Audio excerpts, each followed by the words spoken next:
आऊज़ बिल्लाहि मिनश्शैतानिर्रजीम बिस्मिल्लाहिर्रहमानिर्रहीम। मुअज़्ज़िज़ ख़वातीन व हज़रात, अस्सलामु अलैकुम व रहमतुल्लाहि तआला व बरकातुहू। उम्मीद करता हूँ आप सब हज़रात खैरियत से होंगे। अल्लाह करीम हम सब की हिफाज़त फरमाए। अल्लाह रब्बुल इज़्ज़त तमाम उम्मत मुस्लिमों को अपना प्यारा घर, अपने नबी अलैहिस्सलातु वस्सलाम के प्यारे घर की बादब हाज़िरी बार बार नसीब फरमाए। मुअज़्ज़िज़ ख़वातीन व हज़रात, काफ़ी सारे सवाल हैं जिन पर बात होगी। सबसे पहला सवाल, कैसे पता चल सकता है कि ये मसला जिस्मानी है या फिर रूहानी? इसका आसान तरीका आपको बताता हूँ, बिल्कुल आसान है। इसके अंदर किसी किस्म की आपको परेशानी भी नहीं होगी इंशाअल्लाह।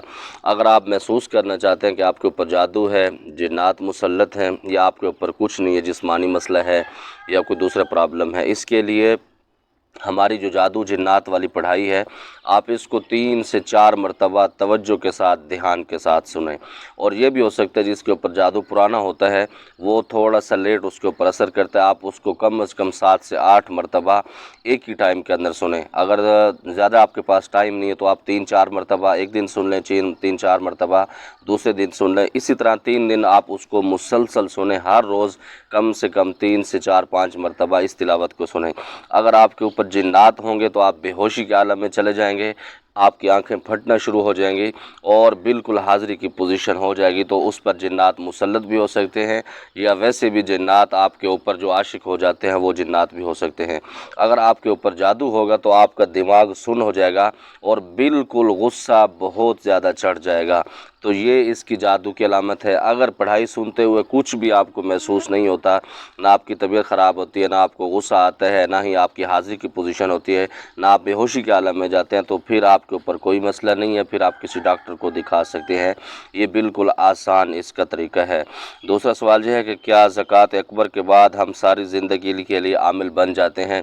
बाबा, जो अमलियात के सिस्टम है इसके अंदर जो आपका मुर्शिद आपको चिल्ला करवा रहा होता है वो उसकी कैपेसिटी देखी जाती है। जो आपको ज़कात अकबर कराई जाती है, अगर तो वो सारी ज़िंदगी का वो अमल कर चुका होता है तो फिर आप सारी ज़िंदगी के आमिल बन जाते हैं। और दूसरे नंबर पर अगर उसने रियाज़त उसकी 1 साल की हुई है, 2 साल की हुई है, तो फिर आपकी लिमिट भी वही है। क्योंकि अमलियात के अंदर जो आपका मुर्शिद, जो आपका उस्ताद मोहतरम होता है, उसका बड़ा किरदार होता है। ये ज़रूरी नहीं है कि ज़कात अकबर आपने अदा कर ली तो फिर आप पूरी ज़िंदगी के आमिल हैं, ये बिल्कुल कन्फर्म बात नहीं है।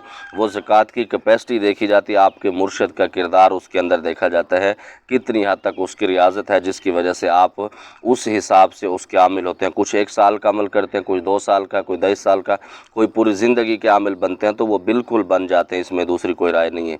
अस्सलाम वालेकुम भाई, मेरा काम भी कर दें, मुझे भी टाइम दें प्लीज़। इंशाअल्लाह जी ज़रूर, जिनसे पहले फ़ीसें लिए उनको निपटा दें, फिर आपको भी इंशाअल्लाह देते हैं। पीर अज़मत सरकार साहब नादे अली पढ़ते हैं, वो कैसे करना है वो तरीका बता दें। मेरे मोहतरम, वो पीर अज़मत सरकार साहब बेहतर जानते हैं क्योंकि वो उसका अमल करते हैं। वो मुझसे ज़्यादा बखूबी वो जानते हैं, क्योंकि मैं इसका अमल ना करता हूँ ना करवाता हूँ, इसका मुझे इल्म नहीं। अल्लाह आपको खुश रखे। अस्सलाम वालेकुम, मुझे इस अमल की इजाज़त दें और किस वक्त करना है और टाइम भी बता दें। मेरे मोहतरम, जब आप वीडियो देख रहे होते हैं ना तो थोड़ा सा दिमाग को खुला भी रखा करें।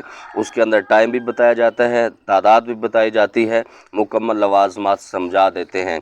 आप शॉर्टकट वीडियो देखते हैं फिर आप हमें डिस्टर्ब करते हैं। तो आप अगर कुछ सीखना चाहते हैं, कोई अमल करना चाहते हैं, तवज्जो से वीडियो को देखा करें, वरना बहुत सारा नुकसान आप कर सकते हैं। जब आपको पता भी नहीं होता आप ऐसे वज़ाइफ स्टार्ट कर देते हैं, फिर नुकसान उठाते हैं।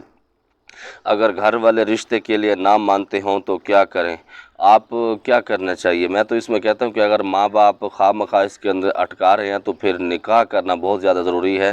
फिर आप गैर कानूनी तरीके से भी निकाह कर सकते हैं, क्योंकि जब उम्र निकाह की हो जाए, अगर निकाह न किया जाए उसमें गुनाहों का अंदेशा है। इसीलिए माँ बाप से भी गुजारिश करता हूँ कि जब भी आपके बच्चे बच्चियाँ जवान हो तो फ़ौरन निकाह क्या करें, वरना बहुत सारे मसाइल पैदा होते हैं। घर से भाग के शादियाँ की जाती हैं, बहुत सारे मामलात इसके अंदर उलझ जाते हैं।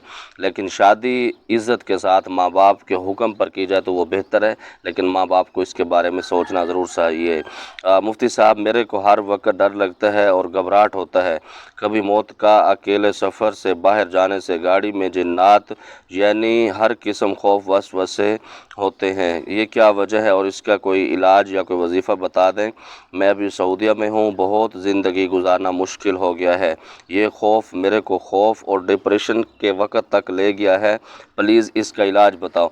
इसके अंदर 2 चीज़ें होती हैं। होती हैं। एक तो ख़ाम मख़ा आप लोगों ने अपने ऊपर जादू किया होता है, इसके ऊपर भी मैंने एक वीडियो अपने चैनल पर बनाई हुई है कि हम लोग खुद अपने ऊपर जादू कैसे करते हैं। मतलब सोचते रहना कि उस बंदे ने, वो बंदा मुझसे जलता है, वो बंदा मुझे अच्छा नहीं समझता, उसने मेरे ऊपर जादू कर दिया है। तो वो इसको सोचते सोचते हुए आदमी डिप्रेशन में भी चला जाता है और जादू का मरीज़ बन भी जाता है, क्योंकि अमलियात के अंदर जो आप सोचते हैं वही होता है। कुछ अरसा पहले हमारे बुज़ुर्ग बताते हैं कि किसी मुल्क में उन्होंने एक तजुर्बा किया। तजुर्बा क्या क्या, एक जो किसको सज़ाए मौत का कैदी होता है उसको कहा जी हम आपको सांप से डसवाएंगे और आपकी मौत उससे होगी, आपकी डेथ उससे कराएंगे। अब उसके जहन में एक चीज़ बैठेगी कि सांप ने मुझे डसना है और मेरी मौत उससे होनी है। तो कहते हैं उसकी आंखें बंद करके यहाँ पर उसकी उंगली के ऊपर सुई चुभोई गई। जब सुई चुभोई उसको तो वो कुछ मिनटों के बाद मर गया। और मज़े की बात यह है कि जब उसका टेस्ट किया गया उसके खून के अंदर से सांप का जहर मौजूद था, क्योंकि उसके माइंड के अंदर सेट हो चुका था कि मुझे सांप ने डसना है और सांप की वजह से मैंने मारा जाना है। तो इसी तरह मेरे मोहतरम, जब आप जादू को मुसल्लत कर लेते हैं तो फिर आप डिप्रेशन में और जादू के मरीज़ बन जाते हैं।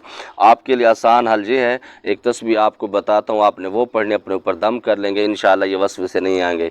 आपने 3 मरतबा दुरूद इब्राहिमी पढ़ना है, उसके बाद 100 मरतबा या अल्लाह या बासितो या कवियो, या अल्लाह या बासितो या कवियो 100 मरतबा पढ़ना है। फिर 3 मरतबा दुरूद इब्राहिमी के बाद सर से लेकर पाँव पर फूंक मार दें, इंशाअल्लाह ताला डर नहीं लगेगा। और इसी के साथ हिसार का अमल ज़रूर कर लें। 3 मरतबा तीसरा कलमा, 3 मरतबा आयतुल कुर्सी अव्वल आखिर, 3 मरतबा दुरूद इब्राहिमी पढ़ के भी अपने ऊपर दम कर लें। और दिन में चलते फिरते आप अस्तगफार ला हौला वला कुव्वता इल्ला बिल्लाहिल अलीय्यिल अज़ीम पढ़ा करें।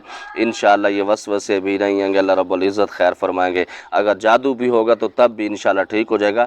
इसी के साथ हमारी जादू जिन्नात को ख़त्म करने की जो मुकम्मल पढ़ाई है वो भी अपनी गाड़ी के अंदर आप सुनते रहें तो बहुत बेहतर है। अस्सलाम वालेकुम, आपकी हेल्प चाहिए। मैं एक जवान बेवा हूँ, इज़्ज़त से घर बचाना चाहती हूँ, बहुत सी मुश्किलात हैं। जी आप व्हाट्सएप पर रब्ता कर लीजिएगा, इंशाअल्लाह जितनी हेल्प हो सकेगी ज़रूर करेंगे। सर अगर मरीज़ का इलाज कर रहे हों और मरीज़ सामने ना हो तो क्या करें? बाबा इसके अंदर आमिल की कैपेसिटी देखी जाती है। अल्हम्दुलिल्लाह मैं यहाँ से बैठ के बाहर की कंट्रियों के लोगों की इलाज भी करता हूँ। यहाँ से बैठ के उनके जितने भी मामलात हैं वो शादी के बंदिश के हैं, वो रिज़्क़ के हवाले से हैं। बहुत सारे मरीज़ ऐसे हैं जो जिन्नात वाले हैं, जादू वाले हैं। तो मैं यहाँ से बैठ के जर्मनी, कनाडा, दूसरे मुल्कों में, ऑस्ट्रेलिया वगैरह के यहाँ से मरीज़ों का मैं इलाज करता हूँ। तो मरीज़ का इलाज हो जाता है, लेकिन आमिल की कैपेसिटी होनी चाहिए। और भी काफ़ी सारे सवाल आपके रहते हैं, वीडियो लंबी हो जाती है, फिर आपको महसूस होता है। अल्लाह हम सबको खुश रखे। जो लोगों को वज़ाइफ दिए अल्लाह इन पर अमल करने की तौफीक नसीब फरमाए। अल्लाह रब्बुल इज़्ज़त आपस में मोहब्बत इत्तफ़ाक़ के साथ रहने की तौफीक नसीब फरमाए।